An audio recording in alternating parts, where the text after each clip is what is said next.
एक बार फिर बात करेंगे डिएगो गार्सिया की। दुनिया के मन में इस वक्त यह सवाल उठ रहा है कि आखिर ईरान ने डिएगो गार्सिया पर मिसाइलें कैसे दाग दी, उस द्वीप पर जो ईरान से 4000 किलोमीटर दूर है। इसका एक जवाब तो यह हो सकता है कि शायद ईरान ने इतनी लंबी दूरी की मिसाइल विकसित कर ली है, और दूसरा यह भी कहा जा रहा है कि कहीं चीन और रूस ने पर्दे के पीछे से स्क्रिप्ट तो नहीं लिखी। देखिए ये स्पेशल रिपोर्ट।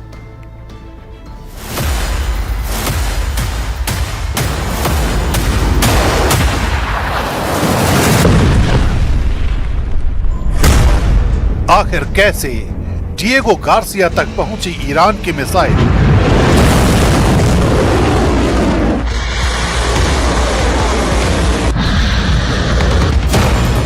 क्या ईरान ने अपने मिसाइल सिस्टम को अपग्रेड कर लिया है?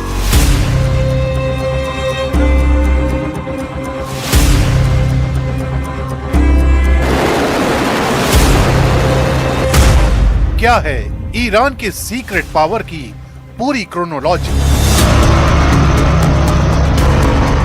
ईरान की इस मिसाइल स्ट्राइक ने सिर्फ एक सैन्य सवाल नहीं उठाया, बल्कि एक रहस्य खड़ा कर दिया है। 4000 किलोमीटर दूर हिंद महासागर में मौजूद डिएगो गार्सिया तक पहुंचने की कोशिश ये बताती है कि कहानी सिर्फ एक मिसाइल की नहीं है। सवाल ये है कि क्या ईरान ने अचानक इतनी बड़ी छलांग लगा ली, या फिर ये कई सालों से छिपी तैयारी का नतीजा है? क्योंकि आधिकारिक तौर पर ईरान हमेशा अपनी मिसाइल रेंज को सीमित बताता रहा है, लेकिन इस हमले ने उस दावे को चुनौती दे दी है।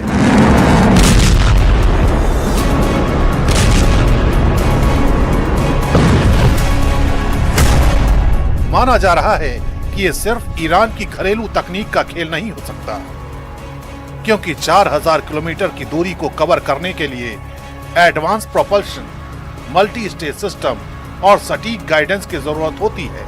ऐसे में शक की सुई सीधे चीन और रूस की तरफ घूमती है। आरोप है कि दोनों देशों ने पर्दे के पीछे से टेक्नोलॉजी या डिजाइन सपोर्ट दिया हो सकता है, खासकर जब वैश्विक राजनीति में अमेरिका के खिलाफ एक साझा रणनीति बनती दिख रही है। तब ईरान को मजबूत करना एक बड़ा जियोपॉलिटिकल कदम माना जा रहा है। इसके अलावा एक और कड़ी जुड़ती है उत्तर कोरिया की, क्योंकि ईरान और उत्तर कोरिया के बीच मिसाइल टेक्नोलॉजी को लेकर पहले भी सहयोग के आरोप लगते रहे हैं।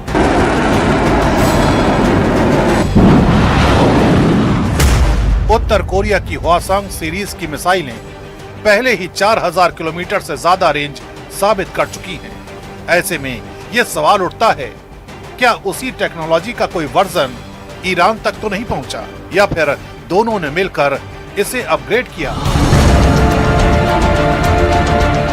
अगर ऐसा है तो ये सिर्फ एक देश की ताकत नहीं, बल्कि एक नेटवर्क की रणनीति बन जाती है।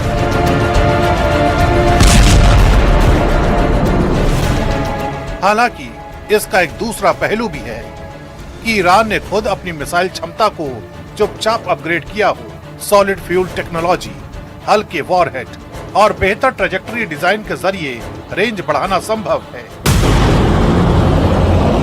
और यही वो तरीका है जिससे दुनिया की आंखों में धूल झोंकी जा सकती है, यानी बाहर से सीमित ताकत दिखाना और अंदर ही अंदर असली क्षमता को बढ़ाते रहना।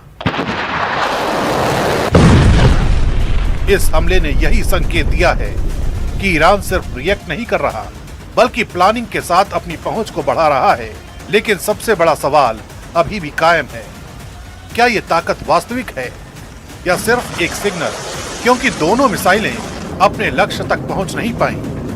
एक हवा में फेल हो गई, दूसरी को रोक दिया गया। यानी क्षमता का दावा है, लेकिन परफेक्शन अभी नहीं। फिर भी संदेश साफ है, ईरान अब सिर्फ पश्चिम एशिया तक सीमित नहीं रहा। तो 22वां दिन भी है और देखिए लगातार ये वॉर अब भी जारी है। जो भी अपडेट इस महायुद्ध का होगा, न्यूज़ 18 राजस्थान पर हम लगातार आप तक पहुंचाते रहेंगे। फिलहाल मुझे दीजिए इजाजत, आगे देखिए।